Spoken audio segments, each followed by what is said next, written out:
crime hits, the number of cases which are being reported has come down. அதே போல் law and order situation control பண்ணதுக்கு all the major events, temple festivals, other kind of aspects also, the department, police department and the government நம்ம இணைந்து இதை கொஞ்சம் நல்லா control பண்ணதுக்கு நடவடிக்கை எடுத்திருக்கோம்.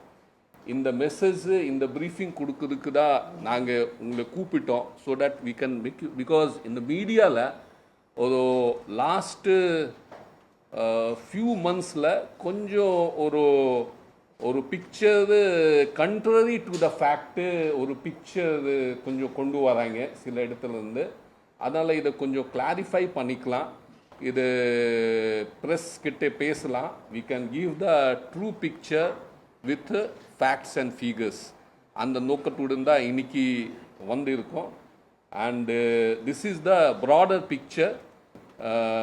அண்டு வித் திஸ் இதை கூட தான் நம்ம இப்போ இப்போ போய்கிட்டு இருக்கோம். 2026 உடைய ஃபிகர் எடுத்து பார்க்கும் போது கூட same kind of trend we can say. If you want, I can give the facts and figures of 2026 figures also, but a similar kind of a trend is seen in 2026 figures also. So this is the first message that we want to give, that actually the number of crime for the last 5 years is going down. If you look at the hard statistics, number edutha pathina, actual number is coming down. Sir, unlike the media wants to picture a odd picture of something. I think ஒரு request, let us just allow us to give our whatever message that we have. After that we can take your queries also. DGP, you can would like to add something to this. நம்ம home secretary sir இப்போ சொன்னது வந்து last 5 இயர்ஸில் முக்கியமான வழக்குகள், அதாவது murder for gain, robbery, டெக்காய்டி, அந்த இதை பார்க்கும்போது ஸ்டெடியாக இருக்குது, மார்ஜினலாக குறைஞ்சிருக்கு பெர்ஃபார்மன்ஸில். அதே நேரத்தில் நம்ம வந்து காவல்துறையை பொறுத்த வரைக்கும் ஒரு சிறிய குற்றமாக இருந்தாலும் பெரிய குற்றமாக இருந்தாலும் குற்றத்தை சீரியஸாக கண்டுபிடிக்கணுங்கிற ஒரு நோக்கத்தில் நம்ம மக்களை நிறைய குற்றங்களை ரிப்போர்ட் பண்ணவும் சொல்கிறோம் நடந்ததுன்னா. இப்போ போக்சோ வழக்குங்கிறது சமீபத்தில் வந்த சட்டம், 2012-13 அந்த 10 ஆண்டுகளுக்கு முன்னாடி வந்த சட்டம் தான். அதை பற்றி அவேர்னஸ் நிறைய பேருக்கு இல்லாமல் இருந்தது முதல்ல. இப்போ கவர்மெண்ட் ஆஸ் ஏ ஹோல் அப்ரோச்சில் காவல்துறை மட்டும் இல்லை, பள்ளிக்கல்வித்துறை, சோஷியல் வெல்ஃபேர் எல்லாரும் சேர்ந்து, ஆயுதரோட வெல்ஃபேர் எல்லாரும் சேர்ந்து போக்சோவை பற்றி அவேர்னஸ் இன்க்ரீஸ் பண்ணுறோம். எல்லாருக்கும் போய் சொல்கிறோம் போக்சோ கேஸ் இருந்தால் கம்ப்ளைண்ட் பண்ணுங்கன்னு. இப்போ தைரியமாக ஸ்கூலில் ஒரு வாத்தியார் குழந்தைய தப்பாக டச் பண்ணாருன்னா வந்து சொல்கிறாங்க. இது 10 வருஷம் முன்னாடி நடக்கலை. அதனால் சில குற்றங்கள் தலைப்பில், அதாவது போக்சோ கேஸ்லேயே வருது சில குற்றங்கள். அதேமாரி எஸ்சி எஸ்டிலையும் இப்போ வந்து நம்ம நிறைய அவேர்னஸ் கொடுத்து, ஈவன் ஜாதி பேர் சொன்னாலும் உடனடியாக அதுக்கே ஒரு எஃப்ஐஆர் போடுறோம். அடிக்கணுங்கிற கட்டாயம் கிடையாது, காயம் இருக்குங்கிறது கட்டாயம் கிடையாது உடம்புல.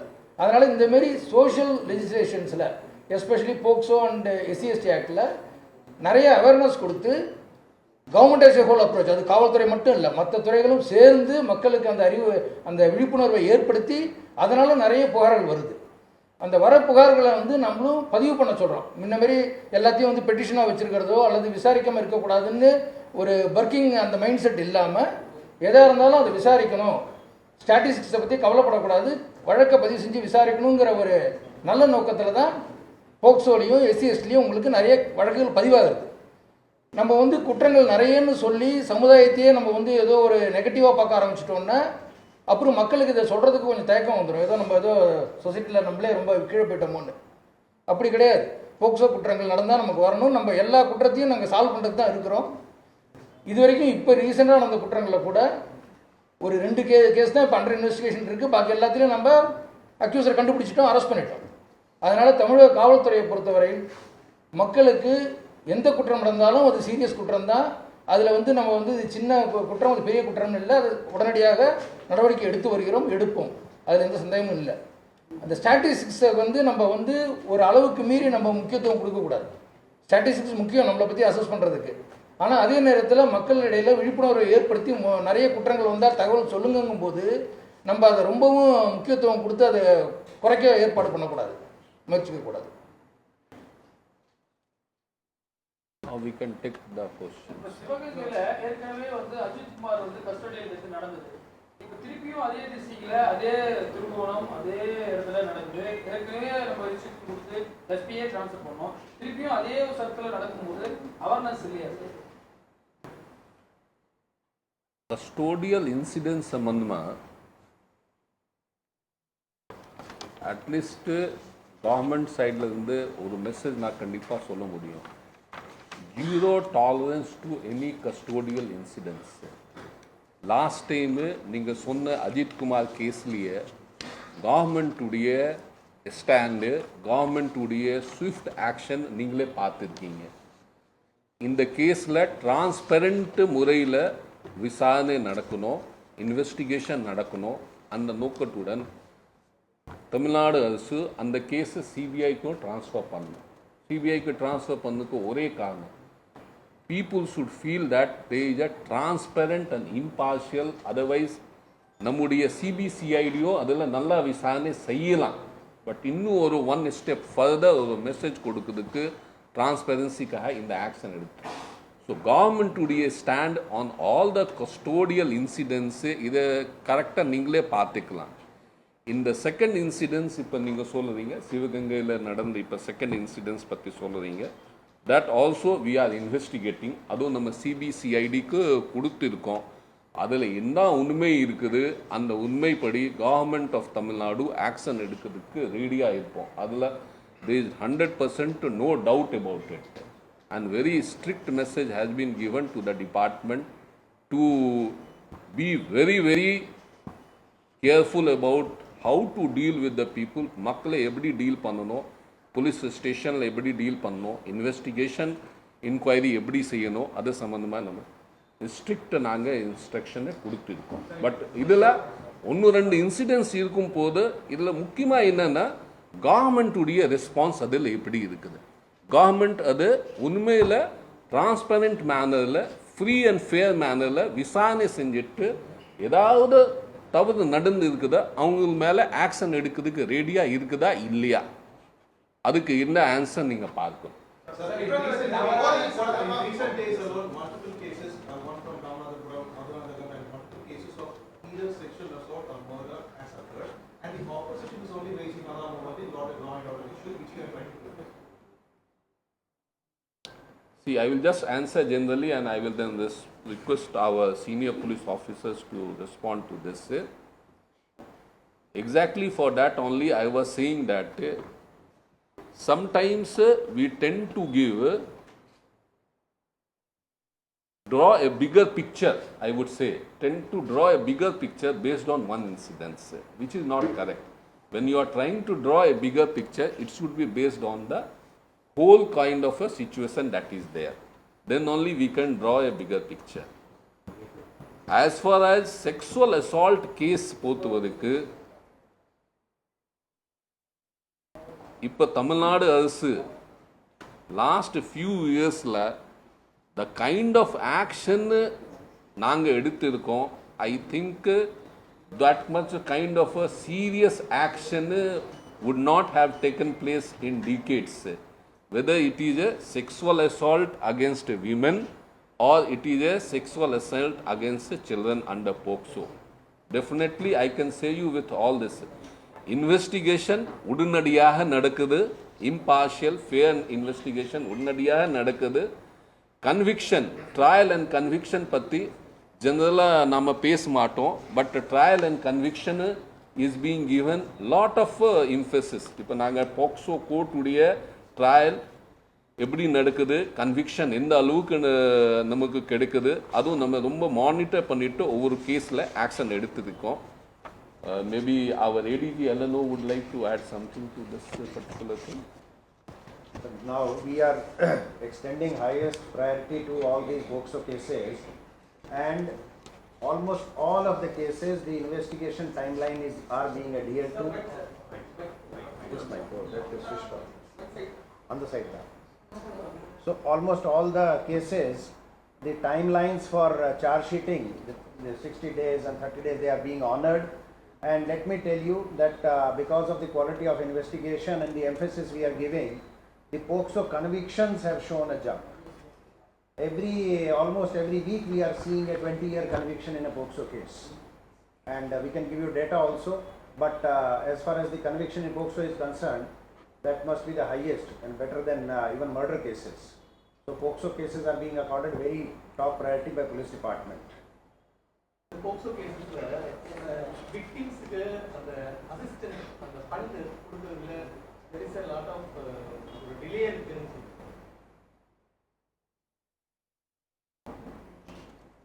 அந்த விக்டிம் அசிஸ்டன்ட் ஃபண்டுக்கு ஒரு ப்ரொசீஜர் இருக்குது. டிஸ்ட்ரிக்ட் லீகல் சர்வீஸ் அத்தாரிட்டிலேருந்து ப்ராசஸ் ஆகி இங்கே வரும். அது போக்சோ கேஸில் ஃபாலோ பண்ணிகிட்டு இருக்கிறாங்க. இண்டிவிஜுவலாக எதாவது இருந்ததுன்னா நம்ம ஃபாலோ பண்ணலாம், பார்க்கலாம். அதுக்கு டோட்டல் நம்பர் ஸ்டாட்டிஸ்டிக்ஸ்லாம் இல்லை. ஆமாம், வழக்குகள் கூட தான் வந்துட்டுருக்கு. வருஷம் வழக்குகள் கூட தான் வந்துட்டுருக்கு. பழக்கம் தான் இந்த சட்டம் ஒழுங்கு பிரச்சனைக்கு முக்கிய காரணம்னு சொல்றாங்க. நீங்க அதை எப்படி பார்க்கறீங்க? போதைப் பொருள் பழக்கம் தான், கஞ்சாவா இருக்கட்டும் இல்லைன்னா மதுவா இருக்கட்டும்,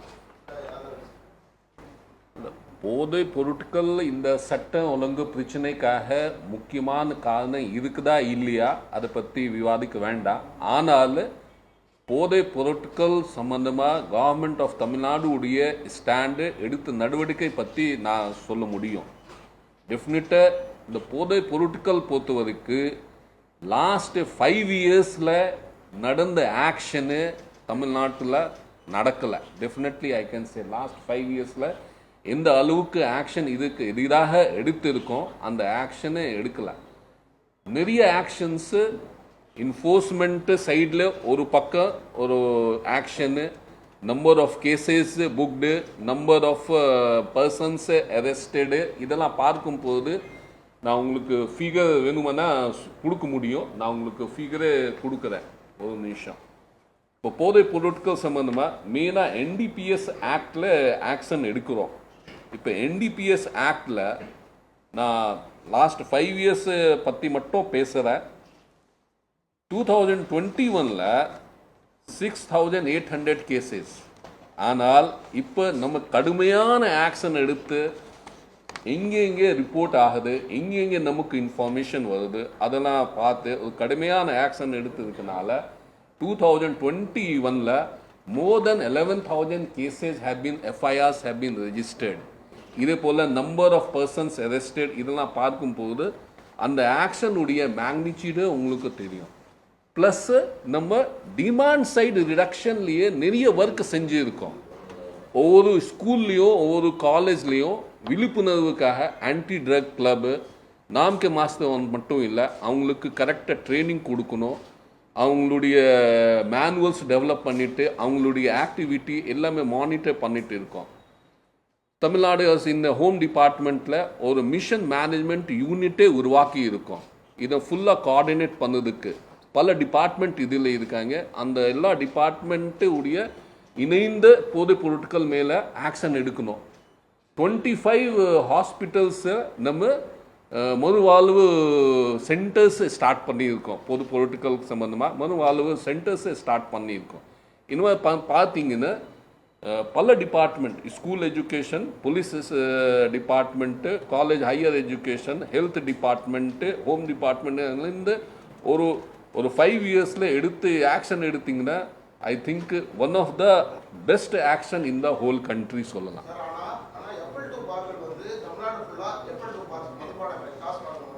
கடந்த 2 வருஷத்துல 800 கடைகள் கூட இருக்கிறவங்க ஒரு ஸ்ட்ராட்டஜி சொல்லுது. அதை எப்படி பாக்குறீங்க? நீங்க இவ்வளவு ஆக்ஷன் எடுக்கிறீங்கன்னு சொல்றீங்க, ஆனா டாஸ்மாக் ஒரு பக்கம் கூடிட்டே தான் போகுது தமிழ்நாட்டுல. டாஸ்மாக் உடைய பார் நம்பர் இன்க்ரீஸ் ஆகுதா அதே சொல்லுறீங்களா? FL2 number of parse increase ஆகுது சொல்றீங்க. நம்பர் ஆஃப் FL2 அந்த ஃபிகர் என்கிட்ட இல்லை, அதனால நான் அந்த நம்பர் பற்றி நான் ரெஸ்பாண்ட் பண்ண முடியலை.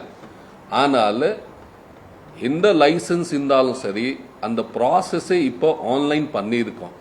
அதில் நிறைய டிரான்ஸ்பேரன்சி பண்ணியிருக்கோம். லைசன்ஸை ஆன்லைனில் அப்ளை பண்ணிக்கலாம். ஒரு குறிப்பிட்ட கிவன் டைம்குள்ளே அதுக்கு ஆக்ஷன் எடுக்கணும் நம்ம இன்சிஸ்ட் பண்ணிட்டு இருக்கோம். ஸோ கான் ஆர் த டேஸ் அப்ளிகேஷன் கொடுத்து எங்கேயும் கிடைக்குது அந்த மாதிரி இப்போ சிஸ்டமே இல்லை. அப்ளிகேஷன் கொடுத்துருக்கீங்கன்னா எல்லாருக்கும் தெரியும், உங்களுக்கு தெரியும் நீங்கள் உங்கள் அப்ளிகேஷன் யார்கிட்டே பெண்டிங் இருக்குது. ஸோ இந்த சிஸ்டம் ஸ்ட்ரீம்லைன் பண்ணிங்கன்னா ஆட்டோமேட்டிக்லி கொஞ்சம் number of cases approved increase ஆகிடும். Tamil Nadu does not have a DGP for a long time. How do you respond to criticism that this reflects an increased law and order and crime rate? In the first sentence, I think I could not get. The absence of a LNO DGP for a long time in Tamil Nadu, that many say reflects in a rise in crime and decline in law and order. Well, I think this is a very, very wrong correlation, which is, if someone is trying to make, it's a very wrong correlation that someone is trying to make. We have DGP, law and order. He enjoys all the powers of taking the action as a DGP law and order should have, and he is functioning with all the powers as is available to a DGP law and order. So I don't think it is justified to connect the two things. நிரந்தர DGP போறதுல என்ன பிரச்சனை? நிரந்தர DGP போறதுல என்ன பிரச்சனை தமிழக அரசு? ஏன் போடாம அதை தள்ளிக்கிட்டே இருக்கு?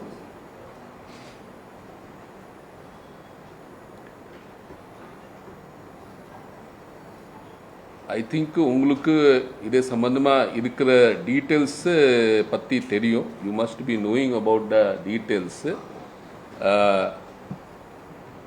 தமிழ்நாடு அரசு ஒரு நிரந்தர டிஜிபி அப்பாயிண்ட் பண்ணதுக்கு நம்ம யூபிஎஸ்சிக்கு ஒரு ப்ரொப்போசல் அனுப்பியிருக்கோம். அந்த ப்ரொப்போசல் படி ஒரு இம்பேனல்மெண்ட் கமிட்டி யூபிஎஸ்சி கூட்டணும். அதற்கு பின்னால் ஃபர்தர் ஆக்ஷன் கண்டிப்பாக எடுக்கும். தூத்துக்குடி சம்பவம் தொடர்பாக தூத்துக்குடி இப்போ விசாரணையில் இருக்காது. இன்றைக்கி தான் போஸ்ட்மார்ட்டம் நடந்துகிட்ருக்குது. போஸ்ட்மார்ட்டம் முடிவு வந்த உடனே ஒரு கிளாரிட்டி இருக்கும். மீன்வைல் அந்த ஊரில் சந்தேக நபர்கள் யாருன்னு, அது ஒரு ரிமோட் பிளேஸ், அதனால் வெளியிலேருந்து வந்து செஞ்சுருக்க வாய்ப்பு கொஞ்சம் கம்மி. இருந்தாலும் விசாரணை தான் முடிவு பண்ணணும். அதனால் விசாரிச்சுட்டு இருக்கிறாங்க. இந்த ஸ்டேஜில் அதை பற்றி வேறு எதுவும் சொல்கிறது. தூத்துக்குடி சப்ஜெக்ட்ல குளத்தூர்ல நடக்குது இன்சிடென்ட். ஆனா முதல்ல கம்ப்ளைண்ட் வந்து அங்க போறாங்க.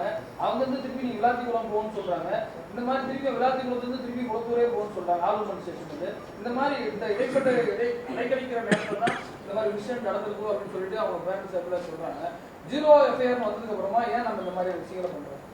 அது போக்சோவில் வருதுன்னு ஏடபிள்யூபிஎஸ்க்கு அனுப்பிச்சிருக்காங்க. இருந்தாலும் ஏடபிள்யூபிஎஸ் இன்ஸ்பெக்டர் உடனே நடவடிக்கை எடுக்கலன்னு தான் சஸ்பெண்ட் பண்ணியிருக்கிறோம். அதை பற்றியும் விசாரிப்போம். அது காவல்துறையை பொறுத்த வரைக்கும் உடனடியாக நடவடிக்கை எடுக்கணுங்கிறது தான் எங்களோட குறிக்கோளும். யாரும் தவறினா அதுலேயும் நடவடிக்கை எடுப்போம்.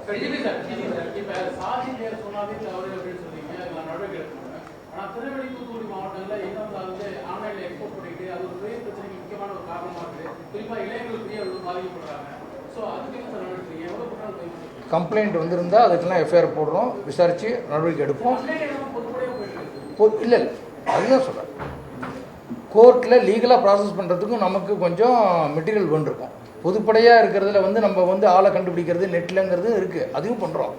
இருந்தாலும் ஸ்பெசிஃபிக் கம்ப்ளைண்ட் தான் உடனடியாக நடவடிக்கை எடுப்பது ஈஸி. கொலையோட எண்ணிக்கை குறைஞ்சிருக்குன்னு சொல்றோம். ஆனால் தென் மாவட்டங்களில் சாதிய கொலைகள் அதிகரிச்சிருக்கிறதா ஒரு தரப்பு சில தரப்பு பட்டியல் சமூக மக்கள் வந்து தொடர்ந்து சொல்லி வர்றாங்க. குறிப்பாக அந்த நாங்குநேரி சம்பவம் மாதிரி முன்பகையே இல்லாம சாதிய நோக்கத்தில் வந்து கண்மூடித்தனமா வெட்டிட்டு போறாங்க அப்படிங்கிற ஒரு குற்றச்சாட்டை பட்டியல் சமூகத்தில் சிலர் தொடர்ந்து முன்வைக்கிறாங்க. ஒரு 3-4 வருஷமா இது அதிகமா இருக்கு அப்படின்னு சொல்றாங்க.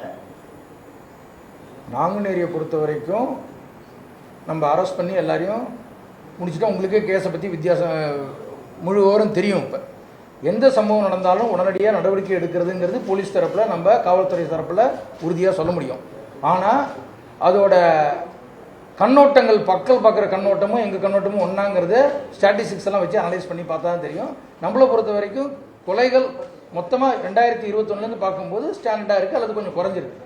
அதனால் வேண்டி குறிப்பாக ஜாதிய கொலைகள்ங்கிறது ஒரு பர்செப்ஷன் இருக்கலாம், ஒரு வியூகம். ஆனால் அது வந்து ஸ்டாட்டிஸ்டிக்லாம் நம்ம பார்க்க முடியாது.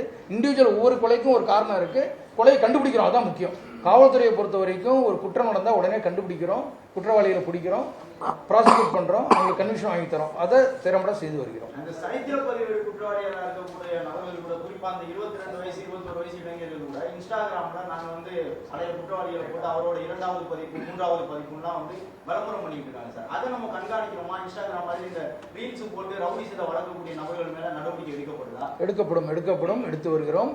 அதெல்லாம் நீங்கள் கொஞ்சம் என்கரேஜ் பண்ணாமல் இருந்தால் நல்லாயிருக்கும். நீங்களும் எங்களுக்கு கொஞ்சம் கோஆப்ரேட் பண்ணுங்கள் சார். இதனால் வரையிலும் குற்ற சம்பவங்கள்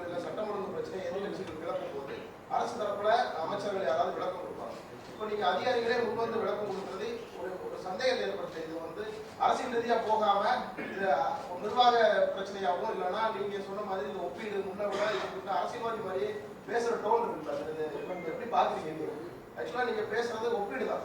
நீங்க ஆரம்பத்தில் சொன்னீங்க முன்னாடி நடக்கிறத விட இப்போ கம்மியா இருக்கு அப்படின்னு சொல்லி ஒப்பீடு இருக்கு. இந்த ஒப்பீடு அரசியல்வாதிகள் பண்ணக்கூடியது. இப்போ நீங்க ஒரு பிரச்சனை பெரிய பூமாயிட்டு இருக்குது, எலெக்ஷன் டைம் வரும்போது விளக்கம் கொடுக்கறதுக்காக அந்த மாதிரி இருக்குங்கிறத எப்படி பாக்குறீங்க? நாங்க பேசுறது உங்களுக்கு அரசியல்வாதி மாதிரி தெரியுதா? ஒப்பீடு அப்படி இருக்கு. நாங்க எந்த இயர் எடுத்து கம்பேர் பண்ணுறோம், ஒரு ஸ்டாட்டிஸ் எடுத்து அதில் நீங்க பார்த்தீங்கன்னா உங்களுக்கு தெரியும் என்ன tone and tenor. I don't want to comment further.